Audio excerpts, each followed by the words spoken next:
Алланың берген ғұмыры сынақ пен сырға толы жол. Біреуге өмір ертегі, ал біреуге ауыр жүк.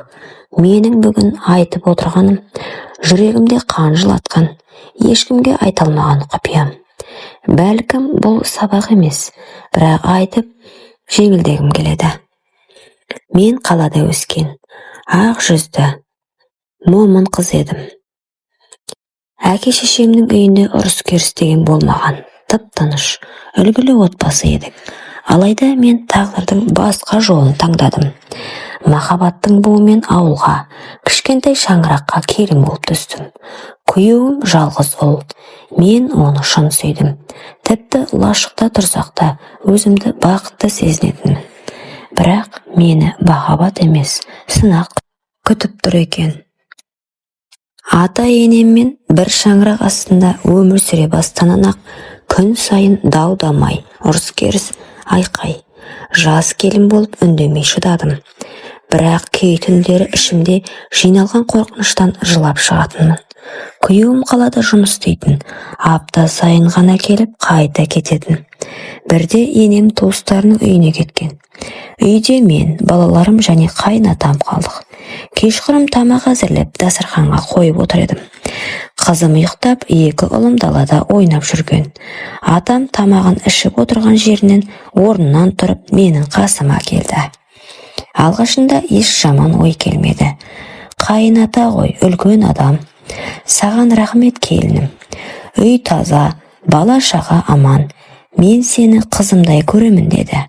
Жылы сөзге иіліп етіп, мен де күліп, рахмет ата, мен де сізді әкемдей көремін дедім. Осы сәттен кейін бәрі өзгеріп сала берді. Ол кенет мені белімнен қапсыра құшақтап ернімнен сүйді. Бұныңыз не, жіберіңіз деп езердім. Бірақ ол тоқтамады. Көзінде айуандық, жүзінде ұятсыздық. Мен жалынып жыладым. Сіздің ұлыңыздың жары, немерелеріңіздің анасы емеспін бе? Алладан қорықпайсыз ба? Ал ол болса, айқайлама, көршілер естісе, сені ғана қара бет қылады деп айқай салды. Келесі сәтте қатты соққы басымнан от жарқ етіп дүние төңкеріп кетті. Есімді жиғанда жерде жатыр екенмін. Қасымда еңіреп тұрған ұлым.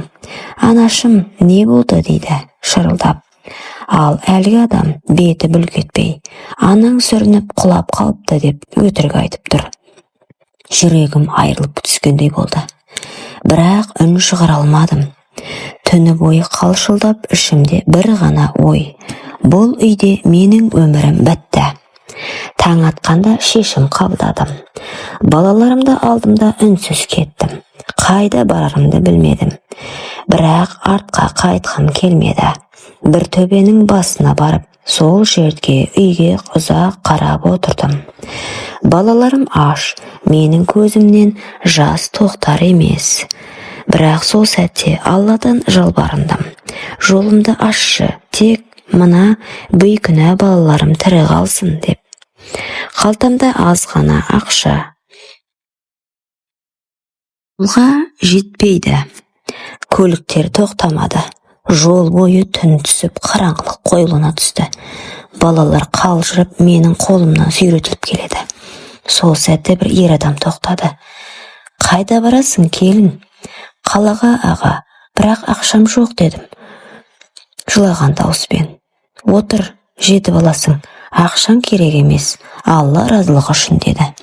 Сол кісі менің өмірімдегі ең мейірімді жанның бірі еді. Қалаға жеткізіп ақшамды алмады. Үстіне тағы да ақша беріп кетті. Күйеуімнің қаладағы пәтеріне келдім. Есікті ашып едім. Іште күлкі, музыка, бөтен адамдар. Бір қыз иісі мен даусына түсіндім. Ішіп алғандар екен. Күйеуім мені көріп өңі қуарып кетті. Қасында тұрған қыз оның мойнына асылып тұр. Ал ол мені сіңілім ғой деп таныстырды. Сол сәт менің ішімдегі бар ашу, қорлық, өксік жарылып кетті. Шашынан жұлып, жұдырықтап, жылап айқайладым. Мен емес, жан даусым сөйледі сол сәтте. Бірақ ол мені тоқтатып, құшақтатып, Кешірші жаным деді. Балаларына ойыншықтар, маған гүл, кішігірім әкелген екен. Сөздері емес, көз қарасы суық еді. Бұл ер адамның әдеті ғой. Дәретханаға барып келгенмен бірдей, кешірші мені жаным деді. Сол күні мен үнсіз қалдым, жыладым. Бірақ ішімде сөз қалған жоқ. Бірнеше аптадан соң өзімді жаман сезініп жүріп, жүктілігімді білдім. Кімнен екен жүрегім біледі. Атамнан. Күйеуіме айта алмадым. Ел не дейді, ол не істейді. Сол қорқынышпен сол күнәні арқалап, дәріханадан дәрі алып іштім. Ол сәт менің өмірімдегі ең қара күн болды. Бір апта бойы денем сырқырап, жаным қиналып, мені тірі өлікке айналдым. Бірақ мен ол баланы өмірге әкелуге батпадым. Өйткені ол сәбиді өмір кінәлайды. Мені қырғайды.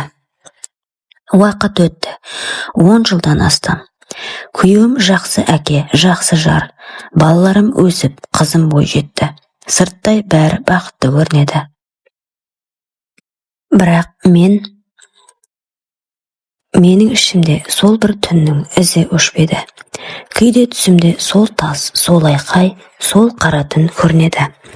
Аяқ астынан көзіме жас келіп, денем қалтырап кетеді. Қайынатамды тойларда ғана көремін. Көргімде келмейді. Сәлемдеспей үнсіз өтіп кетемін.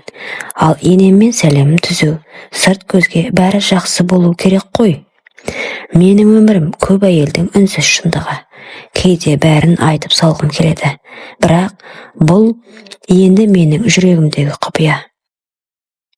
Иә, мені сөгіңіздер, кінәлаңыздар. Мен күнәһар шығармын. Білемін, бірақ мен тірі қалдым. Құрметті оқырман, өмірден алынған шынайы сабақ болар оқиғалар тыңдағыңыз келсе, менің арнама тіркеліп, лайк, комментарий жазып қолдап кетіңіздер. Келесі кездескенше сау саламатта болыңыздар.